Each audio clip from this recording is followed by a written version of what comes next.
What if I told you that the most powerful weapon against a narcissist isn't anger, revenge, or even exposure, but your emotional clarity and self-respect? Yes, the moment you stop playing their game, you win. Narcissists thrive on control, manipulation, and your emotional chaos. But here's the truth. They're only powerful if you hand them the keys to your mind.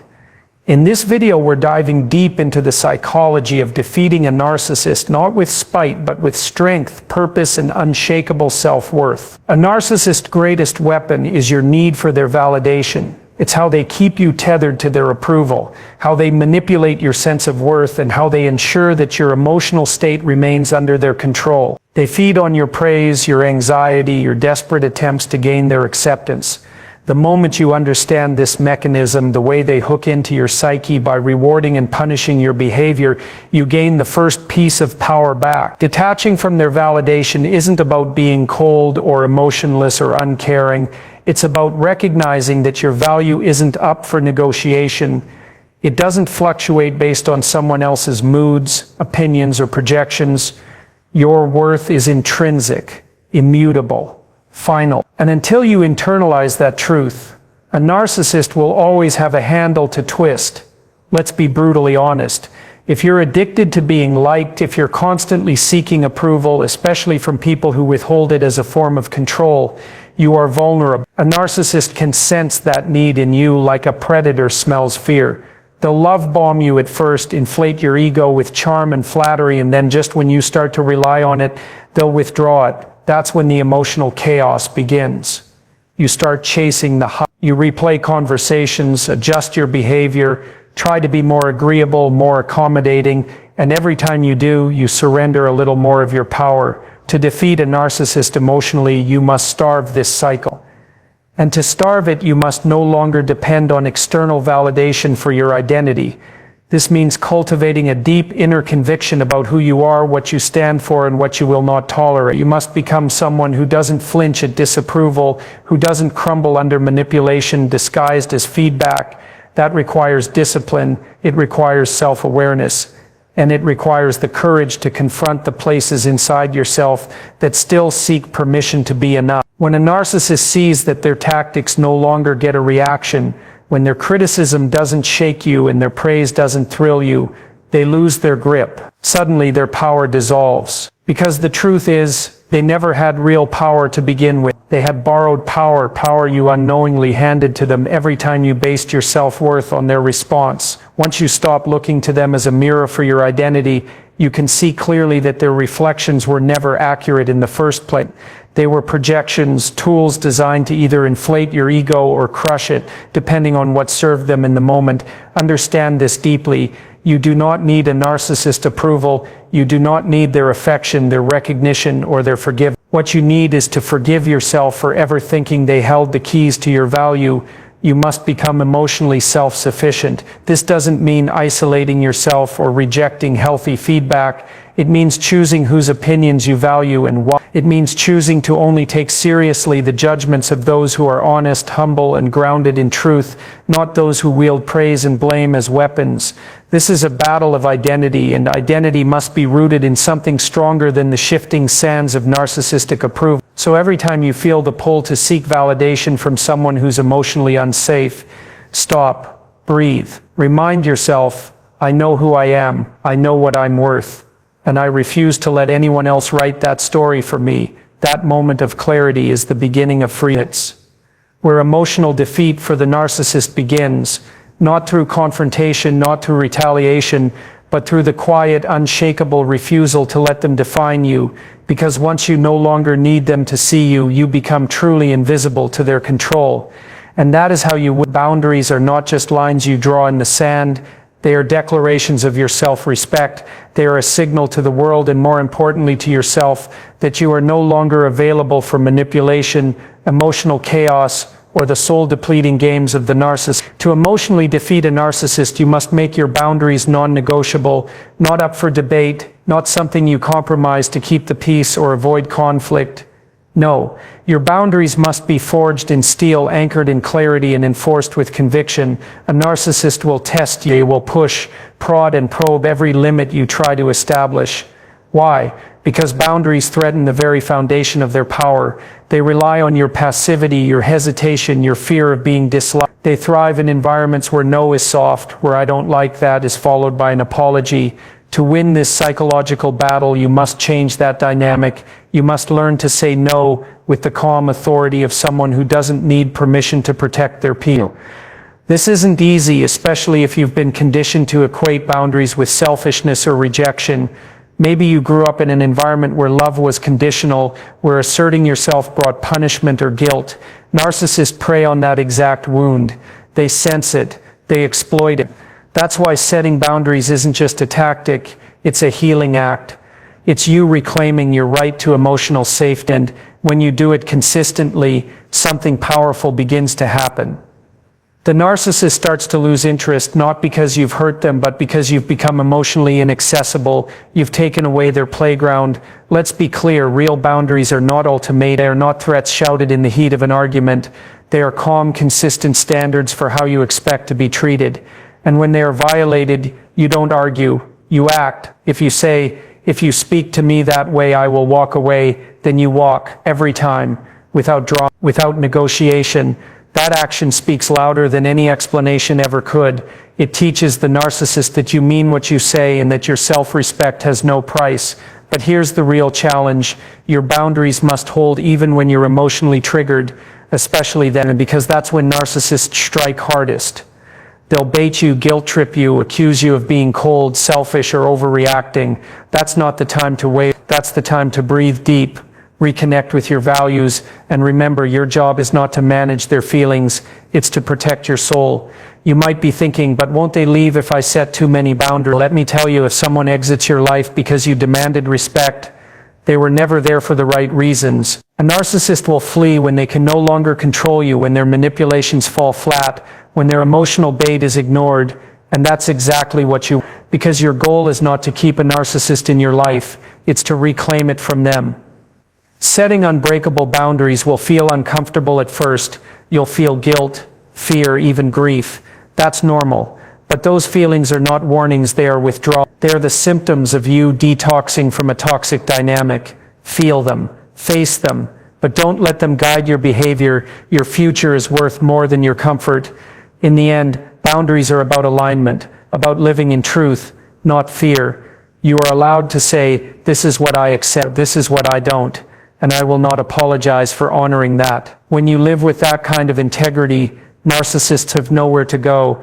Their manipulations collapse in the face of your clarity. They can't twist what you won't hand them, and that's how you rise, not by shouting louder, but by standing taller, by drawing lines so firm, so dignified, that they no longer see a victim, they see someone they cannot conquer. Mastering your emotional reactions is not just a strategy, it is a profound transformation. It's the shift from being a puppet of external manipulation to becoming the master of your internal world. A narcissist's most effective weapon is not what they say, it's how you react to what they say. They're not after your agreement, they're after your emotional chaos.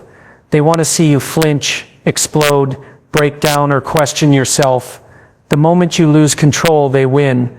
But when you stay composed, when you respond instead of react, you reclaim the power that they've built their entire identity upon stealing. Narcissists are emotional arsonists. They ignite your insecurities, poke at your triggers, and then stand back and watch you burn. This is not accidental, it's intentional. They want you to react emotionally because when you do, they can reposition themselves as the reasonable. It allows them to label you as unstable, too sensitive, dramatic, or irrational. It's a double victory for them. You're emotionally ungrounded, and they get to wear the mask of calm superiority. This is why mastering your reactions isn't just helpful, it's essential. To begin mastering your emotional responses, you must first understand your triggers. What do they say or do that flips your switch? Is it when they gaslight you, when they belittle your accomplishments, when they play the victim after hurting you? Identify those patterns, map them out. Awareness is your first defense. Once you know what triggers you, you can create space between stimulus and response, a critical pause where power is found. In that pause, you have a choice to fall into their trap or to rise above it. This isn't about suppressing your emotions, it's about commanding them. You're not numbing yourself, you're becoming a disciplined guardian of your energy. Emotional mastery means you can feel the anger without being consumed by it. You can acknowledge the pain without becoming paralyzed. You can hear the lie without needing to defend the truth, because you know who you are, and once you know who you are, no narcissist can shake you from that ground. One of the most effective tools you can use in these moments is stillness. When a narcissist provokes you, be still. Do not argue, do not plead, do not perform. Let your silence speak for you. It's in that stillness that they begin to lose control, because they thrive on chaos, and when you offer none, they flail. Their tactics become obvious, their illusions crack. They're exposed, not by confrontation, but by your refusal to dance to their tune. Another powerful skill is detachment. This means learning to observe your interactions from a higher vantage point, not with coldness but with clarity. Imagine yourself stepping outside the moment, looking down on it objectively. What's actually happening here? What are they trying to get from me? When you stop taking their words personally, you begin to see the game for what it is, a desperate attempt to control your inner world. And you'll realize they only win if you play. It takes practice. You won't get it perfect every time. Sometimes you'll react, sometimes you'll stumble, but every time you regain your calm faster, every time you respond with thought instead of emotion, you're building a fortress, one they cannot breach. Mastery is not a destination, it's a discipline, a commitment to showing up every day with strength, grace, and unwavering self-respect. Eventually the narcissist will see it.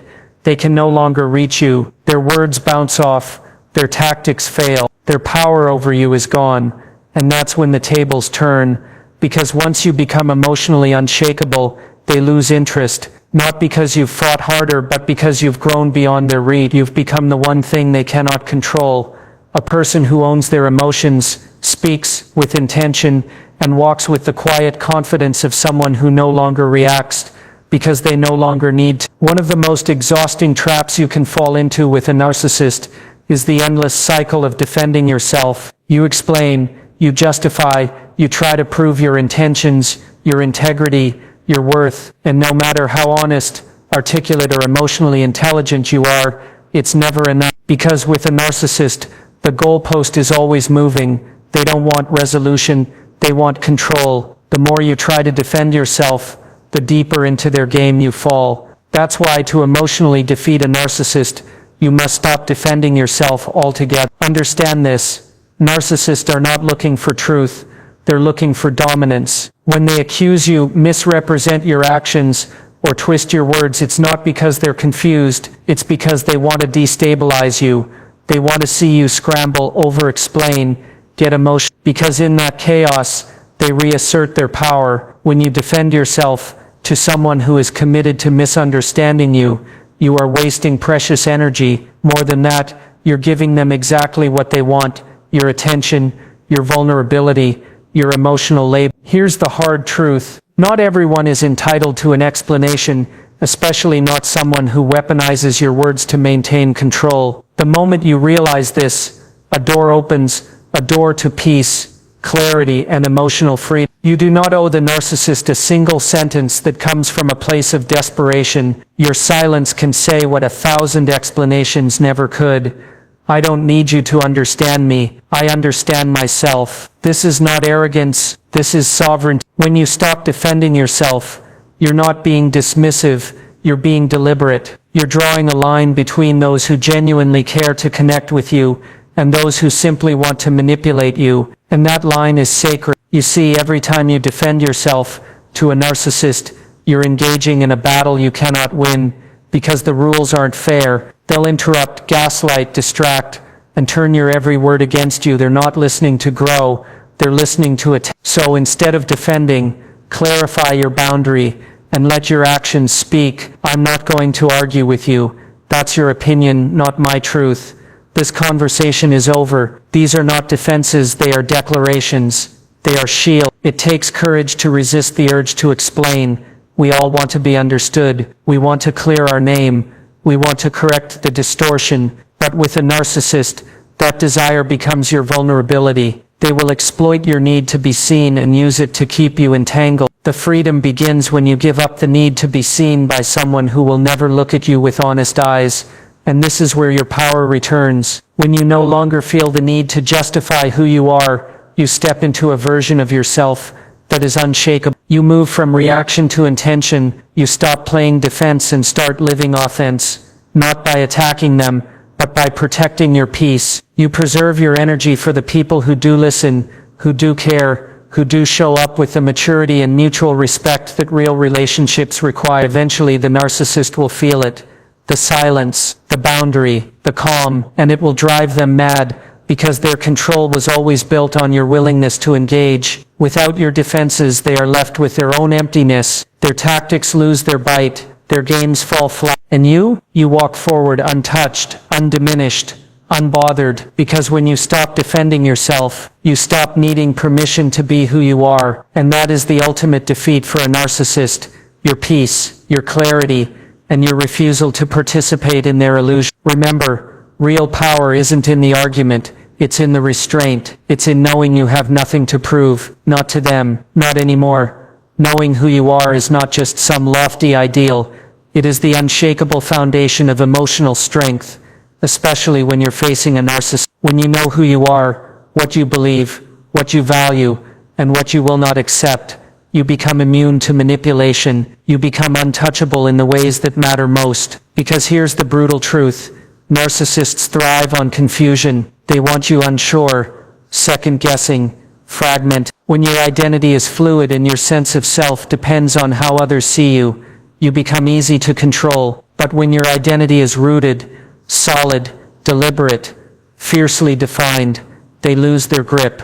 A narcissist will try to rewrite your story. They'll tell you who you are, that you're too emotional, too cold, too selfish, too needy. They will attack the core of your character, because that's where their power lies, getting you to believe that their distorted view of you is the truth. And if you don't have a clear internal compass, you'll start to believe them. You'll internalize their criticism, their labels, their projections. You'll begin shrinking to fit inside their narrative. That's the trap, and escaping it begins with reclaiming your identity. So how do you do that? You start by turning inward.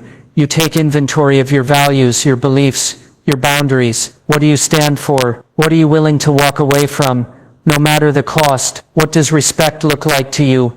And how do you give it to yourself? These are not abstract questions. They are the blueprint for your self-definition, because once you define yourself from the inside out, no narcissist can define you from the outside in. This process requires honesty, brutal honesty. You may discover that you've been living in ways that contradict your true value. Maybe you've been compromising your integrity to avoid conflict. Maybe you've stayed silent to preserve a false peace. Maybe you've tolerated things that deeply violate your spirit, all because you didn't fully know or trust who you are. That stops now, because the most dangerous person to a narcissist is someone who is deeply aligned with themselves, someone who doesn't need approval to act, someone who doesn't trade authenticity for belonging.